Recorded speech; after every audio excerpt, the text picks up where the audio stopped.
Plus mo.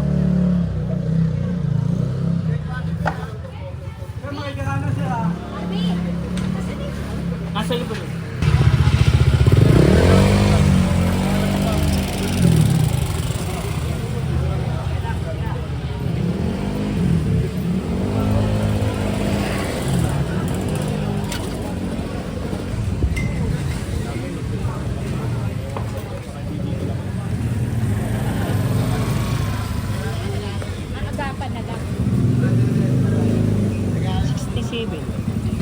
Eh, nakasulat yan sa motor, oh. Ay, sige.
yung reklamo sa kanto. Bali warning pa lang po yan, pero kailangan i-ano nyo. Para wala yan ang ganito. Baka patuloy niyo po. Patuloy. Magandang hapon po sa inyo lahat. Mga kabarangay po dito sa barangay 116 at barangay 119. Isang mapagpalang hapon po sa inyong lahat, sa ating lahat. Muli po nandito ang inyong kapulisan at ang Bilis Kilos, Don Bosco PCP, barangay 119, barangay 116. Para ipalam po sa inyo na may reklamo sa inyo dito. Ang kahabaan po ng Pacheco, dapat po wala akong naka-obstruct dyan. Totally cleared po yan. Kaya lahat po na nakahambalang dyan sa gitna ng kalsada, lalo na po sa kahabaan ng Pacheco at ang Quirino, kailangan po wala akong naka-obstruct dyan. Para din naman po sa inyo yan. Ikakaluwang ng kalye, dapat to for emergency purposes po yan. Diba? Hindi naman po natin naasahan yung mga katulad na sunog. Paano po makapasok yung mga bumbero dyan kung masigit po yung dadaanan nila. Kaya may kisuyo kami sa inyo, katuwang po ang barangay. Dapat to wala po naka-obstruct. Lilinisin po natin. Ngayon po ang gagawin po natin, paalala po muna sa inyo. Pero the second time around po, sa susunod po na bumalik po kami dito at may reklamo pa rin ng ganito, pasensyahan po tayo. Lahat po ng abutan po namin na nandyan na nakaambalang, naka-obstruct, kukunin na po namin at hindi na po makakabalik ko sa inyo yan. Sana po magtulungan po tayo. Hindi po ito para sa amin, para din po sa inyo yan. Muli po maraming salamat po sa inyong lahat. Naka-obstruct sa bangketa, may isuyo, pakitanggal para madaanan po yung bangketa dyan. May isuyo na lang.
Kaya balde yan tayo, balde.